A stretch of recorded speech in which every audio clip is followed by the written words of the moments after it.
The scrap metal recycling industry has always run on hustle, trust, and sharp instincts. This is the podcast for traders and operators who want to get sharper without losing their scrappy edge. I'm Stu Kagan, bringing you insights and stories from the people shaping the future of our industry. This is Born Scrappy.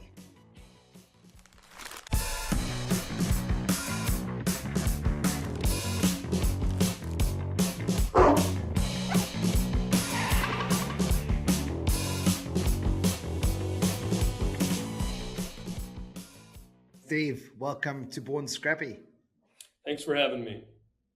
Yeah, man, I'm excited. This season 5 is all about masterclasses. So we are bringing in specialists and people that have been around and seen it all. So I'm excited to delve into this one with you. And I know you've been around for a while, so we'll get into the meat of it all, which is going to be quite exciting. So just to give everybody some sort of context, this episode is called Navigating Market Consolidation and what it really means for scrap operators. Now, Steve, can you give us some background on how you got into this industry, and where you are today as a company, Metro Metals? Sure. Well, I did, like a lot of people in the industry, started off with the family business way back in the 1960s.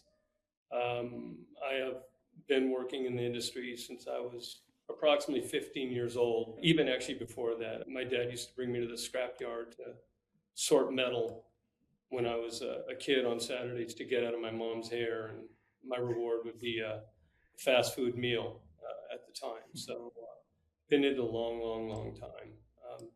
Back then it was called Zusman Metals. In 91, I partnered with Victor Winkler and we changed the name to Metro Metals Northwest, thinking it was a little more corporate and big world than using the family names. And we've just taken off since. We have 3 fairly distinct divisions. We have the scrap metal division, the real estate division, and the garbage transfer business, mainly in the Pacific Northwest, but also we do a lot of business in Colorado and surrounding states as well. Steve, I don't think that context was needed for anybody in the United States. I think everybody knows the market share you have in your region. I think that's great context for the international listeners. I must tell you, I did sort out Steve for this and make sure that he was available to come and talk to us. So I'm very excited to get going on this. Steve, let's jump into it. These episodes are all about focusing on one topic. I look forward to doing another episode with you one day where we talk more about your experience and your lessons that you've learned. But let's get into consolidation and kind of understanding what it really means. And I guess everybody remembers the first time consolidation stopped being a headline and it started really changing their day to day. And what I mean by that is you go to these conferences and somebody gets on the stage and they're like, yeah, the future, it's consolidation and vertical and horizontal. And everybody's like, the big guys are eating the small guys and, what's going to happen next? And all of a sudden something happens where it's like, oh, wait, this isn't just something they're talking about on stage. It's actually affecting my day to day. So is there anything that ever happened with you where you can go like, I now see what everybody's talking about? Well, in the early days, when consolidation was becoming a bit of a byword, I am either fortunately or unfortunately old enough to remember the metal management days when that big roll-up was going on. Didn't work out so well. But they did a lot of purchasing without, seemingly at least, I wasn't on the inside, but a lot of the due diligence wasn't there. I talked to some people who said, yeah, they bought such and such a company and the inventory wasn't there, or maybe the talent wasn't there. I think when it comes to consolidation, I was given a little bit of thought to this. So I actually took this podcast semi-seriously anyway, as seriously as I take it. But there's kind of a dichotomy of viewpoints as I look at it. There's the publicly held version, and then there's the privately owned version. I obviously come from the privately owned standpoint, but of a yard of at least, or yards, I should say, a company of decent size. And it appears to me that, at least in the publicly held side, they're more concerned with top line revenue growth In my neck of the woods, which our headquarters in Portland, Oregon, we are the home of where Schnitzer Steel started. And I knew Leonard Schnitzer and the five brothers.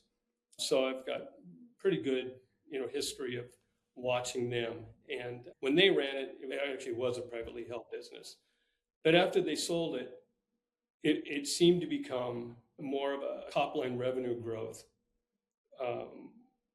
From my education back at the University of Oregon and a highly esteemed university of Ralph Miller University, it's a very selective university based in the Pacific Northwest.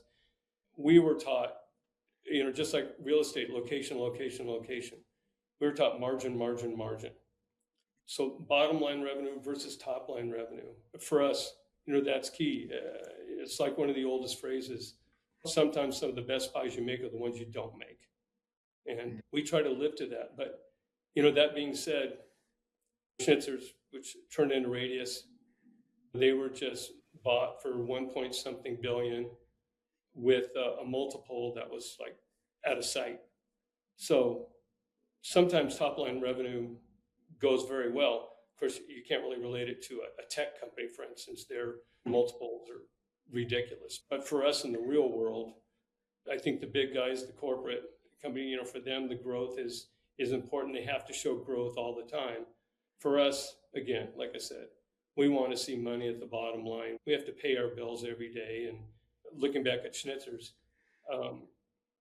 we were always asking ourselves, how do you lose millions of dollars quarter by quarter by quarter? It's like 15 straight quarters and still come out on top. And we used to walk around and say, they're crazy. And then they made the sale to Toyota. I was talking to my partner, Victor, yeah, they're crazy like a fox, because that worked out right. But again, yeah, exactly. The corporate level versus the privately owned company, which has hurdles after hurdles, which I can go into that as well. But anyway, we will, Steve, we will. We're going to go into all those hurdles because I think that's where I want to get into. But how did you feel your business had to change the way you operated? Did you decide, well, we actually need to grow in order to compete? Or did you decide, we could lose our people, we needed to get the edge on the sales because now they were a much bigger company? How did you guys, when it became the norm, consolidation was happening all around you, what did you guys change in your business? Well, one of the things we did and have always done, we never ever worry about the competition. Everybody's got competition. I don't care where you're at. And maybe you said, gosh, let's move to such and such. There's nobody there. I can almost guarantee you in a little while, somebody will be there. So there's all this competition. Bottom line, we focused on ourselves. We didn't worry. I still remember the day when Leonard Schnitzer told my partner, he goes, you better watch both ways when you're crossing the street. And that just spurred us on to do more. But the growth for us is slow, organic. We have areas that we like to be in, but we don't feel the need to say, hey, I got to buy this guy, I got to buy that guy, I got to grow, grow, grow, grow. It's organic, slow growth, lots of due diligence. Any deals that we do are generally bigger deals. We don't try to add small postage stamps yard, because as we found out, the more managers you have, the more yards you have, the more headaches you have. I'd rather do the bigger deals and not the smaller deals, which again, it's just, there's so much happening. It starts to drive you a little crazy. That's very valid. I mean, that makes a lot of sense. Yes, it takes a little bit more effort, but the payoff on the big deals is just so substantially bigger and great. And sometimes you can find the small deals, for smaller yards can take the same amount of time as the big ones, but the outcome is completely different. So yeah, that makes sense. So I guess for you guys with the market consolidating, you guys have just stuck to your knitting and you've just made sure that you focused on yourselves. You grew in the way you wanted to organically. You made sure you had depth inside the company and you could run the yards that you wanted to run. And if there was an acquisition on the table, it was a large acquisition that probably, I'm guessing, came with the right amount of volume and the right amount of people as well, I would assume. Definitely. And you're always looking for good talent. I mean, it's not uncommon for people to have 10, 20, 30 plus year careers at Metro Metals because we pay a little higher. Our benefits are a little better. Our 401k is ridiculously good, but we do that for a reason. We don't want to lose the good people we have that help us with the growth and the profit level that we're looking for. But I thank God I'm not just a little one horse saloon anymore, because frankly, I don't. It's kind of like they talk about the K-shaped economy these days. To me, it's our business is almost the same way. You've got the bigger companies that can grow and prosper, and they've got enough capital to do what they need. But the smaller companies, man, I feel sorry for them. It's a tough environment in which to exist, especially on the West Coast, but I think nationwide as well. So I want to delve into what's driving a lot of the consolidation, because I think we're going to delve deep into what is really pushing for it. But I wanted to ask you one more thing before we get there. Is consolidation just big guys buying small guys, or do you see small guys merging with other small guys? Like, what do you think? Is it as simple as just big guys buying small guys? And it could be. I mean, there's no question they have their strategy, or George Bush would say strategery. It's always one of my favorite phrases of his. But, I can't really speak to them. I've never been in the large corporate world. But, I'm seeing areas that, like George Adams would, for instance, he'd look, and I've seen they've made a lot of acquisitions in the South, for instance, and in other areas of the country. So I'm sure there's a definite strategy. Hey, we want to be bigger in the Northeast. We want to grow in the South, or various areas. So, I mean, these days it's also strength through numbers. There's no question that the day of the little guy is peaked and going away. And even I call ourselves a regional player. Even regional players like ourselves have to continue to bolster what we do to be able to get over the various hurdles of business. So, yeah, I think some of it is strategy. I want to be in this location or that location. Maybe for us, something key is when we acquired Denver, that gave us both domestic exposure and the export exposure. So I'm sure that that's also looked at as a strategy for some of the larger companies. The smaller guys, I think they're just trying to hang in there. Do you see smaller guys getting together, trying to like create something bigger by getting smaller guys, or is it just kind of?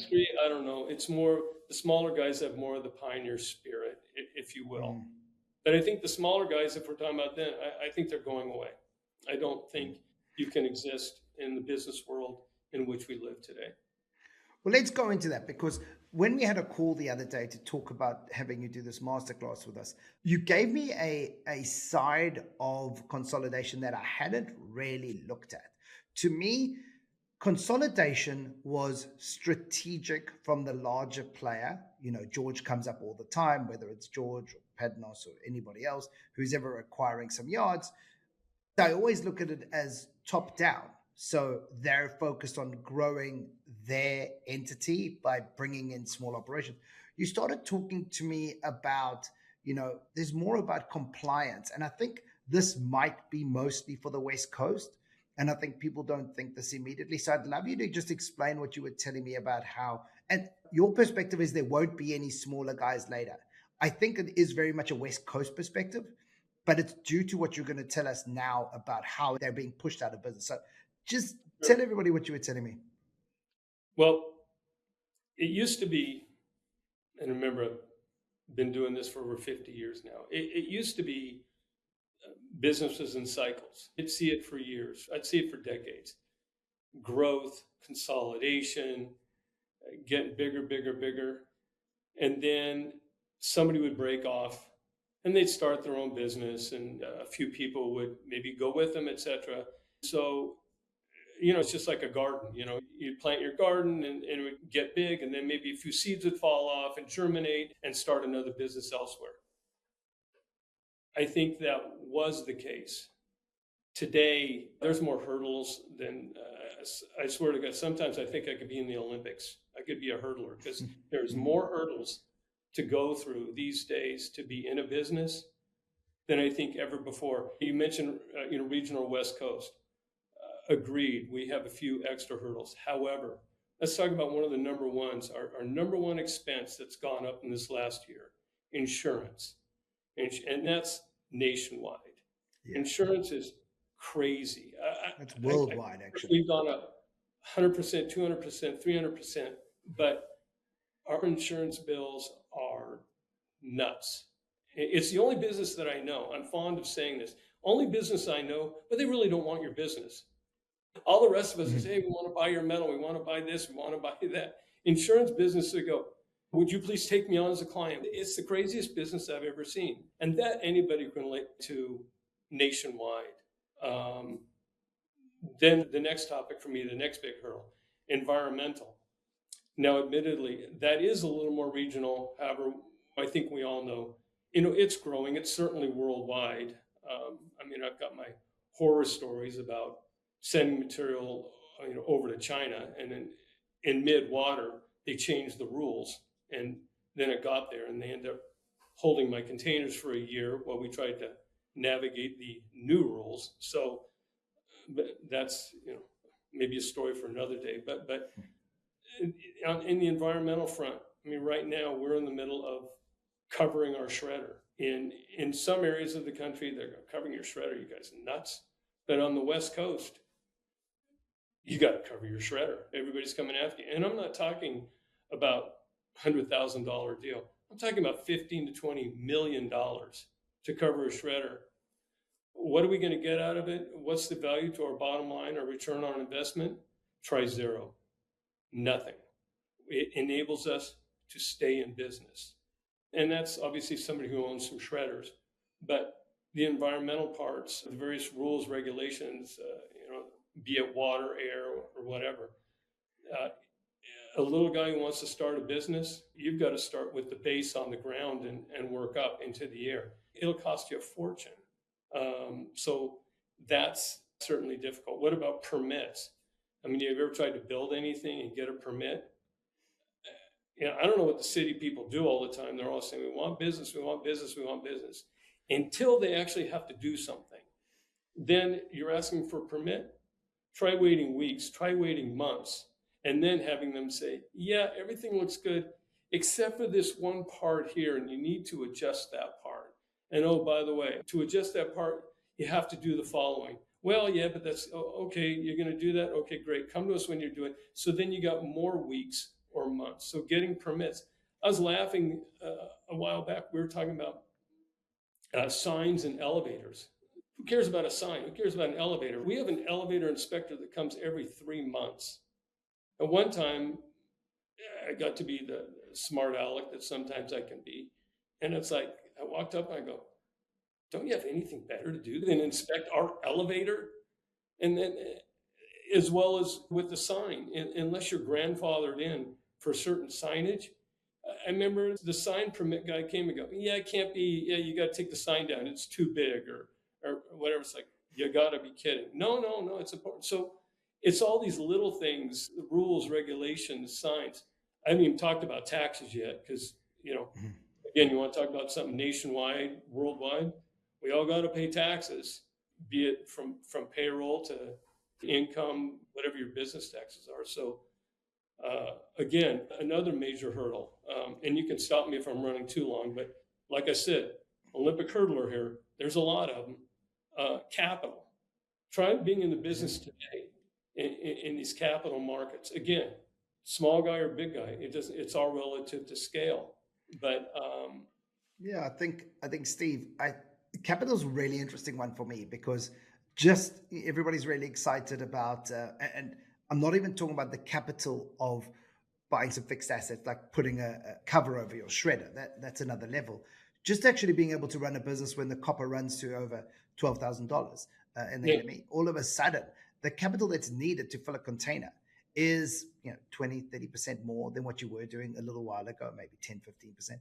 But the point is, it's substantially more capital needed. So to go back to what we're talking about consolidation, it's not necessarily the big guy buying the small guy because he wants them strategically. I'm not saying he doesn't want them, but actually, you saying a lot of the time, the small guy is feeling like they need to get out. Is that right? right, pressure. You better believe Yeah. you got to make payroll. We just had a company that we did. They were actually a supplier to us. We did business with them for 30, 40 years, and they had to fold the tent. They just Can't afford it. We can't afford what we're paying. We have our roll-off truck systems. It used to be, my partner and I were chatting about this the other day. We used to be able to buy, a fifth wheel for, I don't know, it's 25,000, 50,000 bucks. Then you slap on a system, you're rolling down the road for 100 grand. Latest addition to our fleet, 350,000 bucks for a truck and roll-off system. So if you're picking up from suppliers, which is our main niche, is we're more of a mobile scrap metal company. We go and get the material, put the drop boxes out at the customers. But the barrier to entry is huge. Even a small truck is going to cost you, for a decent one, it's going to cost you 50 to 100 grand. You want to go up to your roll-off trucks, you're up to 350. And we added an electric truck to our fleet, that was actually hilarious story because it retailed for $400,000, but they really wanted somebody to have one on the road, and I think my partner ended up paying less than $100,000 for it. They wanted to keep it moving, and admittedly, the uses of it are somewhat limited anyway because of the battery power. But I'm assuming that's going to get better over time. You talk about this capital constraints. It's really hard. The barriers to entry are just huge now. But what it does is it actually creates a moat for you. So if you are willing to build the cover on the shredder, well, there's not many other people that are. All of a sudden, there is a benefit to the larger player because if you do have the capital, it is a lot easier to stay in business.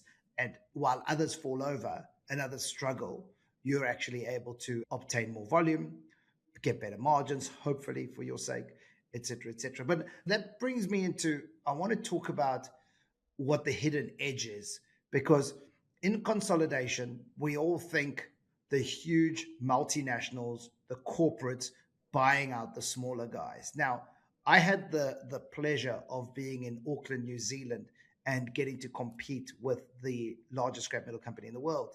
And I actually really enjoyed it. I found it not that difficult. In fact, they were easier to compete with than the family-owned businesses. Now, a lot of people throw their hands in the air. Oh, well, big guys moving to town, I'm screwed. I have a different feeling to that. I'd love to hear from your side. Like, what are the advantages you have when there is large consolidation and the big players are taking over the smaller guys in your area?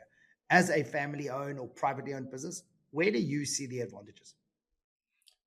Well, for us, and something we like to drill into a lot of our suppliers and prospective suppliers, we tell them, where else can you go? You want to come to our headquarters, you can want to come to our offices, or call on the phone. You can talk to me, you can talk to my partner. Where else can you go where you're going right to the top? Have you ever tried to get to the top of a publicly held company and talk to an actual, obviously if you're publicly held, there's more than one owners, but let's just say the president or the CEO or whatever. Now, I don't know about you, but I'm not just going to pick up the phone and get a hold of a CEO of one of the larger companies. They're just going to pick it up and they go, "Oh, hey, Steve, how you doing?" Yeah, it's not going to work like that. So my partner and we're always available, and we have a lot of, be it employees or suppliers, that will call us all the time and just say, "Hey, what do you think about this?" We always tell them, we go, "Hey, we're usually weeks ahead of the markets. Give me a call and I'll tell you what we're seeing happening in the commodities world or what steel sales are going forward." So I think that's one of our biggest positives is you get right to the top with us. Maybe on some of the larger companies, you just can't do that. So I think for me that's probably our number one. But we're a very customer service oriented company, and that's where we've made hay, and we always have. And as far as my partner and I, we all take everything from the little guy to the biggest customer.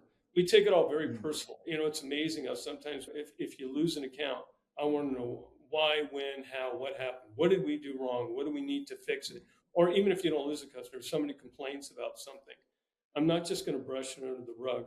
And this isn't a paid advertisement either, but I want to know what went wrong. I think sometimes in some larger companies, maybe something like that won't matter so much, but we take it very personally.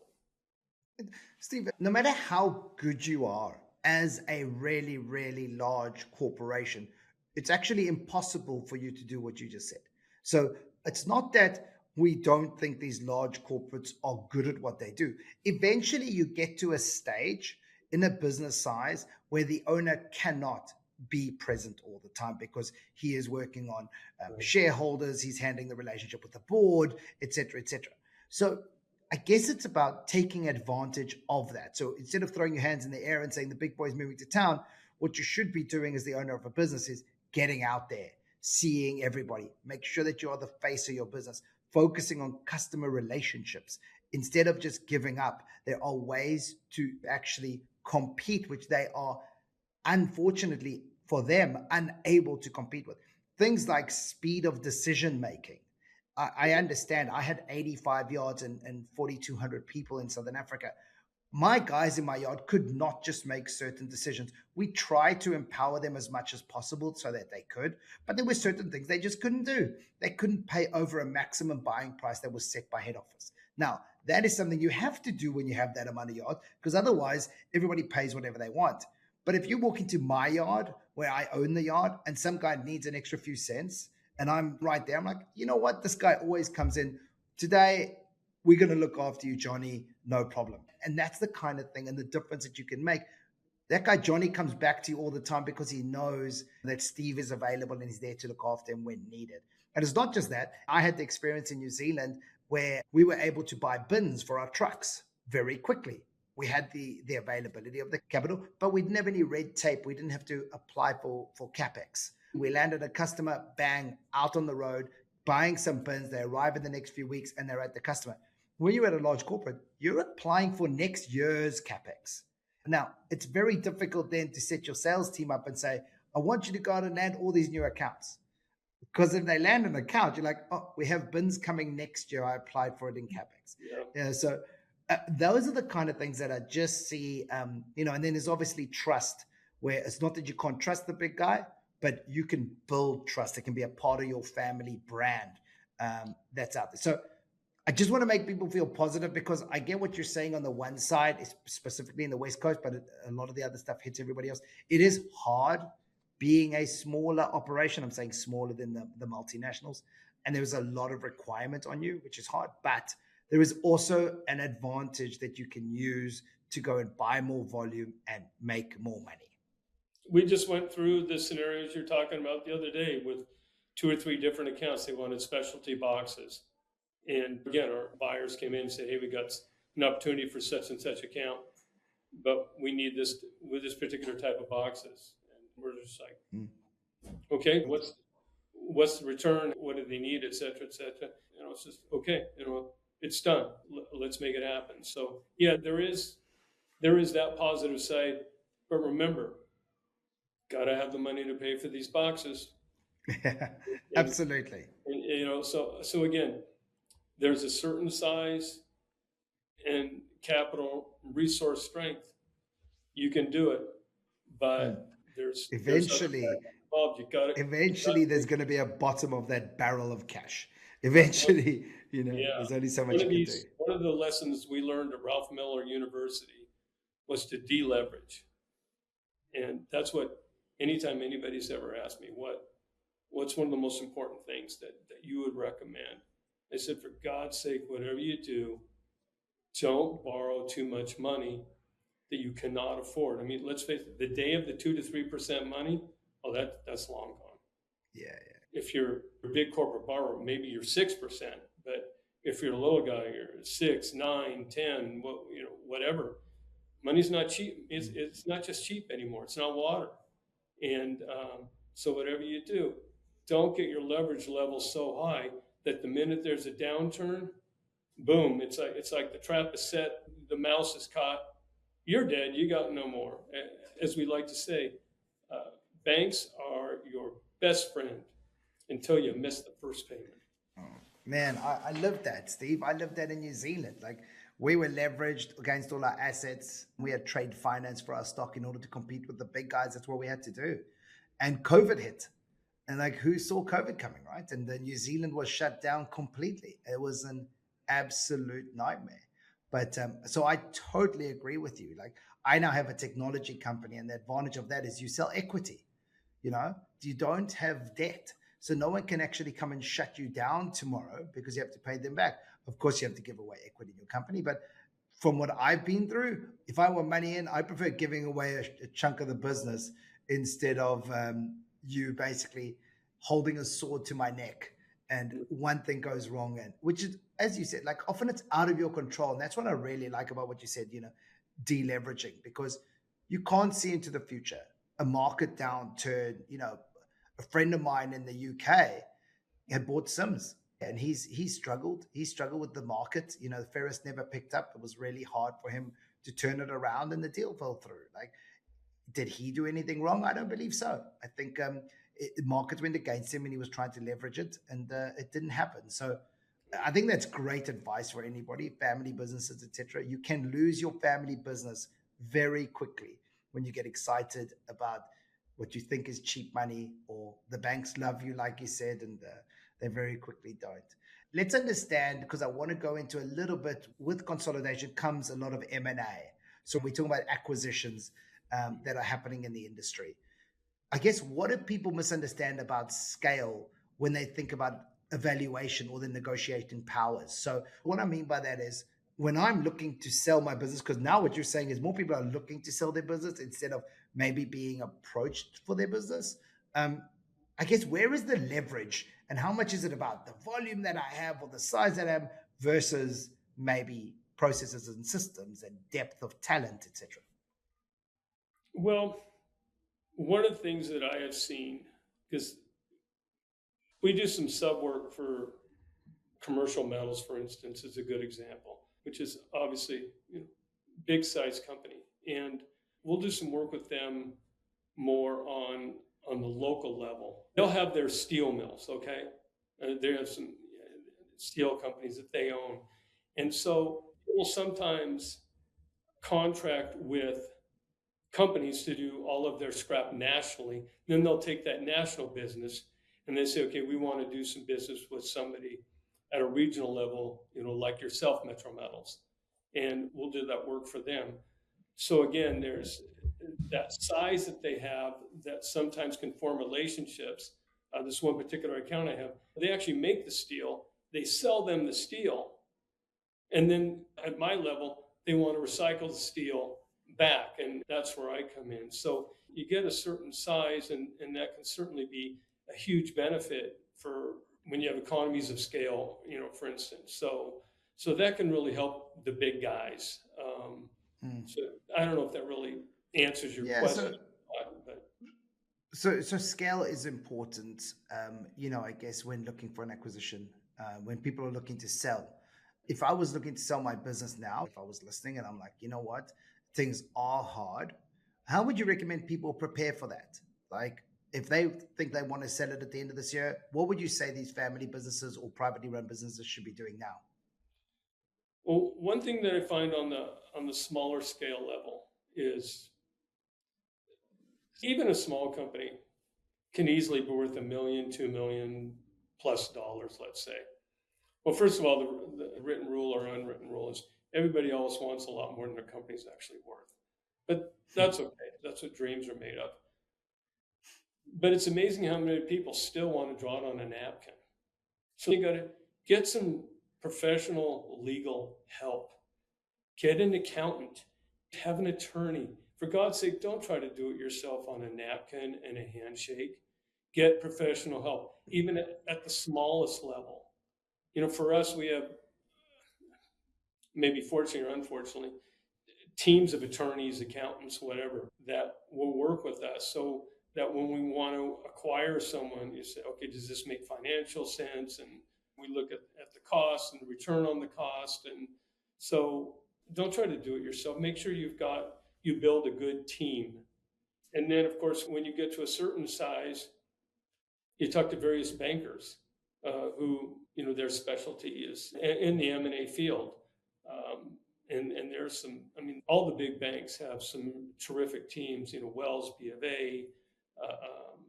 We've talked to a few different ones, over time. And so get your professionals lined up, even just from maybe the small town business attorney, to the big time New York bank. So get your professionals, accountants, attorneys, get them lined up to help assist. Because I remember I sold a piece of property once, and I gave the money to an asset manager. I said, so here's the deal. Here's the money. I'm not selling it again. So don't lose the money. And that's what you could say the same thing with the little guy. If he wants to sell his business, great, sell your business, but for God's sake, do it right, because you can't sell it again. Once it's sold, it's Mm. gone. Yeah, So that's exactly right. anyway, I I think people underestimate how much value can be added to having done your homework up front. Whether it's using consultants, which I totally agree with, even all the way down to just making sure that your books are in order.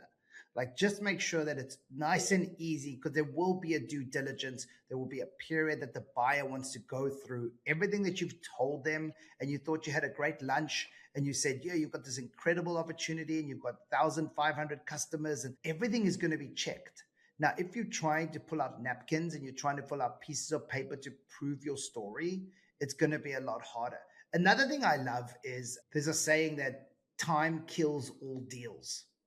So if you've done all the due diligence, if you prepared everything up front, if somebody is interested in your business and it can happen really quickly, it's more likely to actually happen. Whereas if it's becoming a 3, 4, 5 month process, because every time they ask you for documents or some information, it takes you 3 weeks to get back to them, the buyer can emotionally, mentally just move on and just be, this is in the too hard basket. Something else is more attractive, and I'm over it. So I think if anybody is really considering that they're going to be selling, I think that preparation is absolutely key.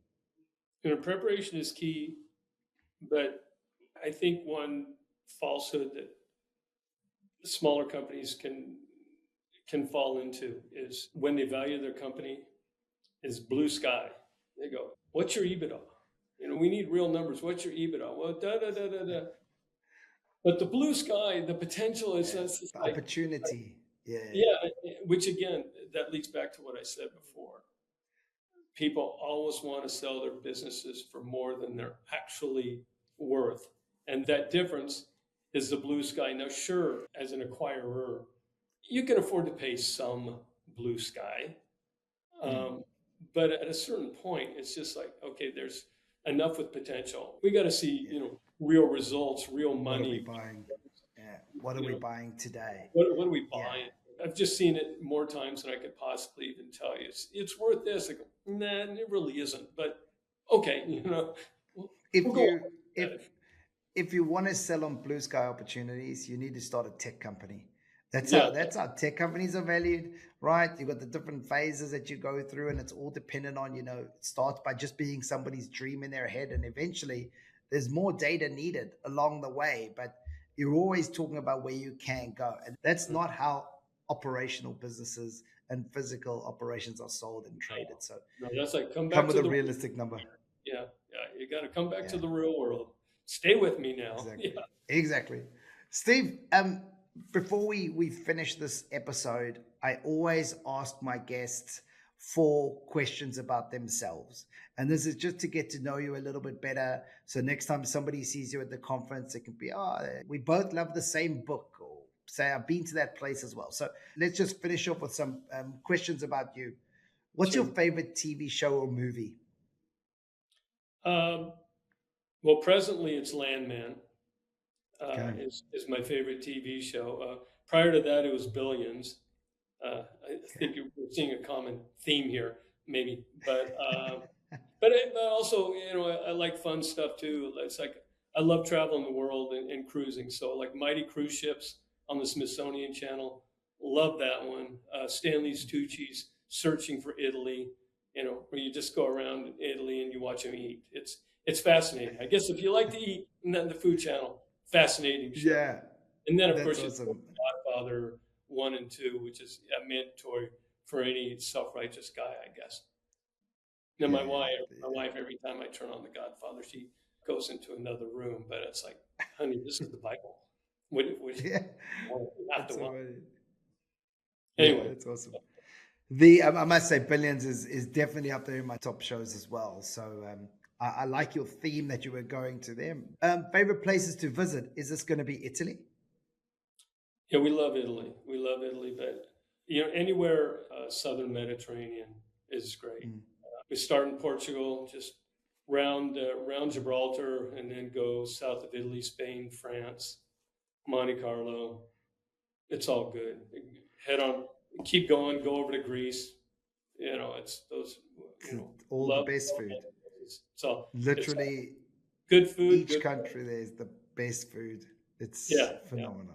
yeah. You just Exactly. grilled octopus Oh and man, grilled octopus and Greece, an ethos beer in Greece. Can't beat it. happy days. I hear you. Have you got a favorite book? Shoe Dog by Phil Knight.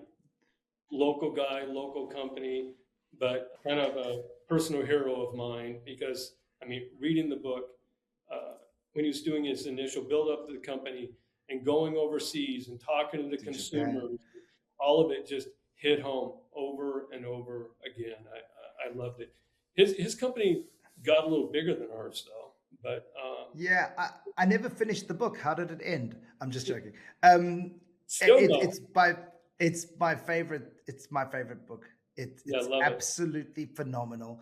Love it. If you're listening now and you haven't read Shoe Dog, seriously, like maybe I can give you like podcasters, use this code and get a discount. Sorry guys, I can't give you that. But seriously, you've got to listen to Shoe Dog. What an incredible! It's the story of Phil Knight who founded Nike. So you might have heard of Nike, that small little brand. And Just remember, as Phil Knight would say, one of the favorite phrases of all time: "You grow or you die." My partner and I've told him multiple times, and people say, "When are you getting out? When are you getting out of the business?" I go, "I don't know, but you'll never know because we'll probably do a deal 2 days before I decide to walk out of the business. We might grow incrementally. It might be slow growth, but we're always going to look to grow because if we don't, I always feel like somebody is nipping at our heels, and I'm almost afraid of that. So yeah, that phrase, "You grow, you die," super key. totally agree. Yeah, I love it. Have you got a favorite quote? I mean, you just gave us one, but have you got a favorite quote? Um, I am Iron Man, Ozzy Osbourne. Very, I it's very haven't apropos. actually heard anybody say that. Wouldn't you say? No, I That's mean awesome. that one by Phil Knight.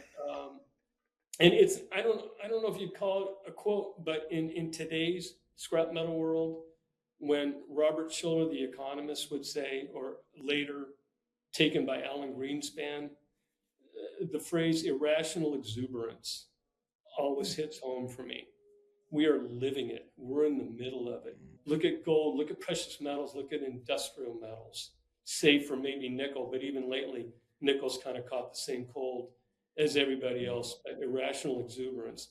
We're living it, baby. If we could get the Ferris world to catch that same cold, uh, I'd We'd be freaking love happy. it. I'd be over in Malta right now, smoking a Yeah. cigar, sitting down, looking at the Mediterranean Ocean. Ferris is it's taking a while, but let's just hope 2026 is when it all turns.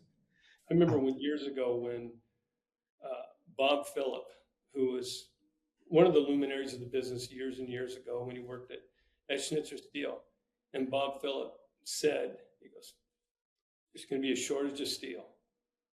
We got to invest in steel. There's going to be a shortage of steel." That was 20 years ago. I said, "I don't think we've ever run out of steel. I think yeah, steel scrap is still fairly plentiful." So, even the great ones looking get forward to it it. times. Looking forward to that day, that's for sure. Yeah, Steve, this has been amazing. Thank you so much for joining us on Born Scrappy. you bet. Pleasure. My pleasure. Cheers. That's it for this episode of Born Scrappy. If you have any questions, stories, or topics you want us to dig into, send them my way. Until then, keep it scrappy.